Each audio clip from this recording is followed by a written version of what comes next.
Liverpool, top of the league. Liverpool, top of the league.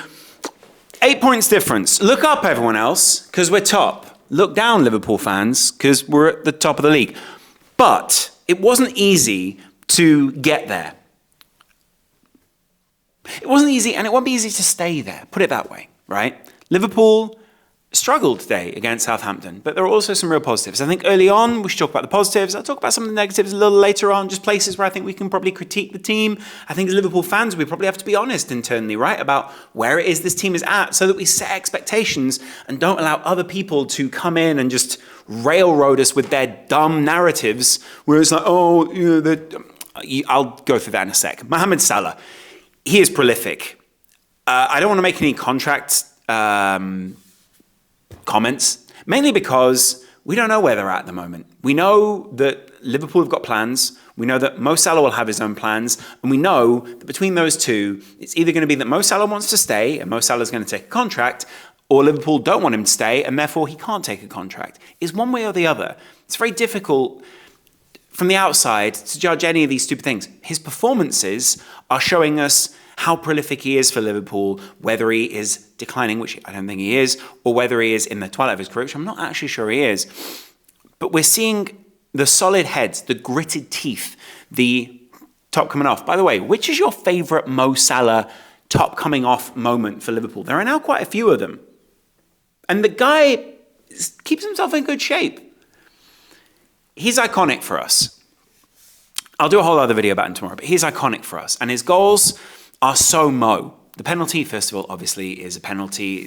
There's no argument about that. But his other one is such a Mo Salah finish. That kind of, he's got that like weird deading the ball thing that he does. And it took it around the goalkeeper almost perfectly first time. And that kind of leads me on to the next point today. Mo Salah was fantastic, but without Mo today, without a person who is kind of, you know, like a consistent, gritted teeth outlet, I really wonder where Liverpool would be at. Because Nunez, as much as I like his energy, as much as I love some of his positioning sometimes, as much as I love that he could have got an assist for Diaz at one point, as much as I loved his movement, as much as I love so many different positive aspects of the game, and I think we can all, you know, double down and say we love this guy as a striker, I wonder about the profile of player that's playing in an Arne Slot team and how well we can do with that. Does it work? Does it work as an overall system, layout, work? How does that work? I don't really have many problems with Cody Gakpo. I think he was pretty good today. I think he provided the width that he needed to provide. I think when Mo Salah's on the other side, cutting inside, then Gakpo's kind of forced out onto one side. We know there's a repeatable system there for Liverpool, movement that they need their strikers to make in order to make that work. I don't really have that many problems with him. His output wasn't great, but I certainly think that's also down to the low block that Southampton very often implemented and tried to counterattack on us with, which leads me on to my next point. We are vulnerable to the counterattack. And I think a couple of players, it's arguable, didn't have a great game today. Arguably, our two centre-backs actually had their worst game of the season so far today because of the tactics that Southampton implemented. Konate didn't quite look on it. I was trying to work out why. Was he just having one of those games? Is it one of those kind of reminds of the old days? Is it one of those ones where the manager needs to go to him afterwards and goes, look, we're not having a Nottingham Forest day today, as they've become referred to in the Liverpool fan base. The same goes for the weird back heel that Virgil van Dijk did. He was kind of venturing into the midfield a couple of times. And I often wondered why. I was a bit like, why are you wandering? It made me feel anxious watching him wander into the midfield because I was like, what are we doing opening up that area? I'm not sure why. And then, let's be real. The first penalty, I mean, I know that we're talking about the foul carrying into the box, etc. He fouled him outside the box. And the guy fell into the box. It's not a penalty. It's just so blatantly not a penalty. And I'm really unsure why at this point VAR is zooming in on 360p footage and we're watching like the lowest quality footage. Are these guys being served 4K? Is that impossible for the richest league in the world to serve their guys with very high quality footage? I don't know. Maybe it is. Maybe it's also not... Maybe it's not their responsibility, but maybe it is their responsibility to serve the best footage to VAR so that when they are zooming in and going, whatever, like, are those angles even right?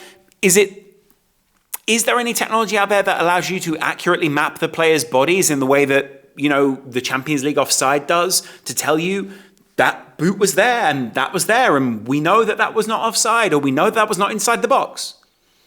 Either way, on-field decision penalty seems fair. Hard to overturn.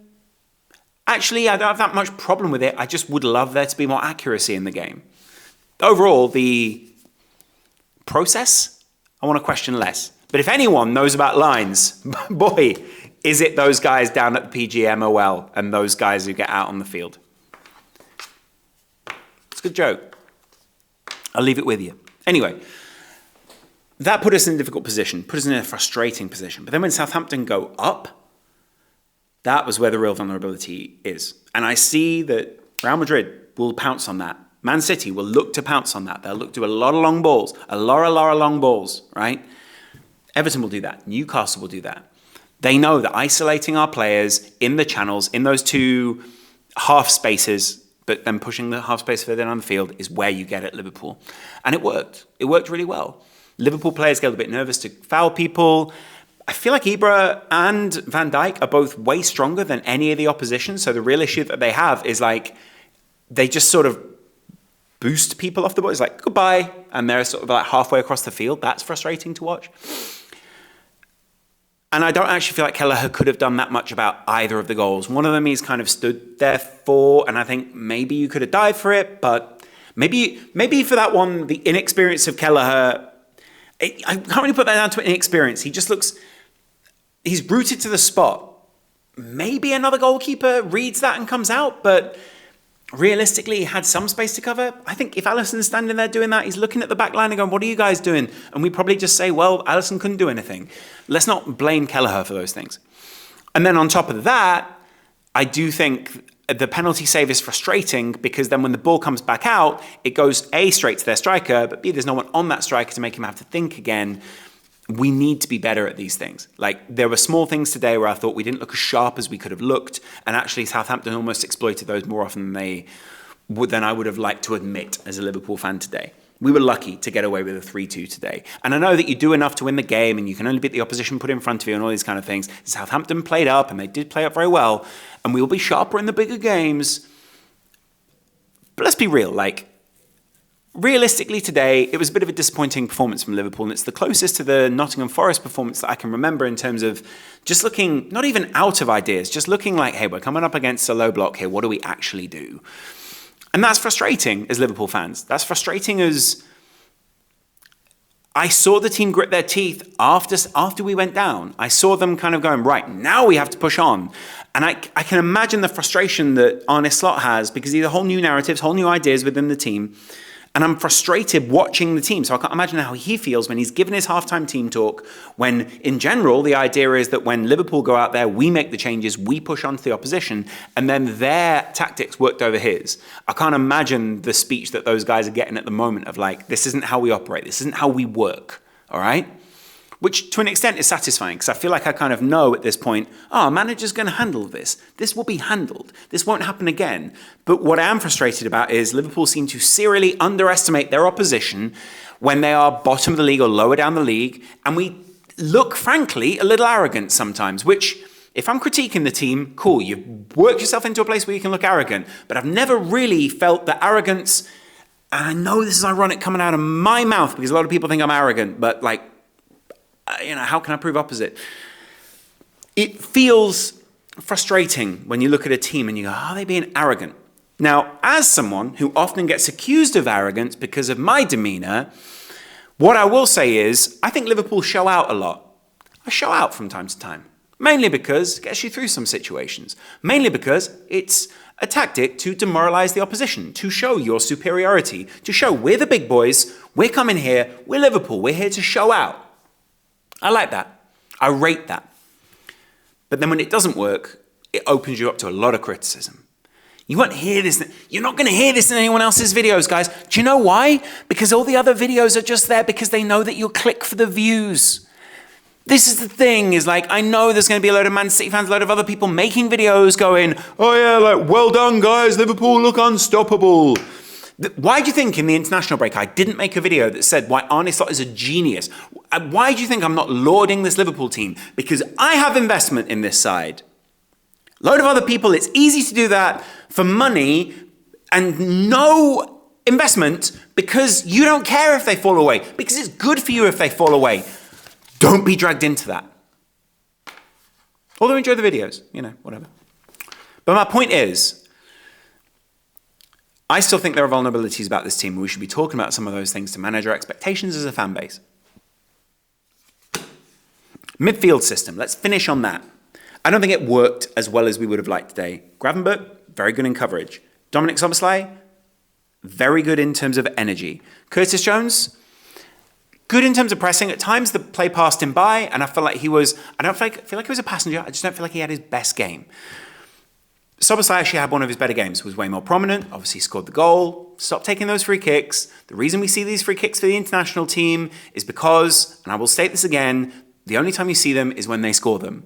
And it gives you this cognitive bias that Dominic Szoboszlai on free kicks scores a load of them.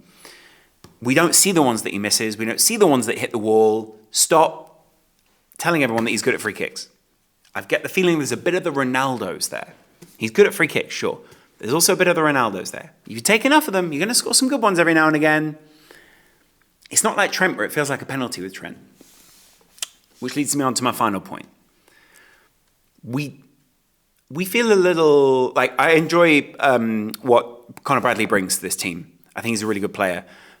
We look vulnerable on either wing at the moment. And I wonder if that's because that is the vulnerability of Liverpool. That is why we are vulnerable, is because that's where teams attack us. And so that's where we're going to think there's vulnerability. Sure. But on the opposite side of that, today Van Dijk played Robbo into trouble. I didn't feel that Robbo looked all that in trouble outside of this. There are times where Southampton kind of played a triangle around either one of our fullbacks, but we seem to deal with it better on the other side. I don't only think that's because of Robbo, I also think that's because of the approach of Virgil van Dijk and his standoffishness on the play to read it sometimes. That isolates Robbo just a little bit more. We're going to need another fullback to come in and take over from him who will be able to deal with that. Of the candidates,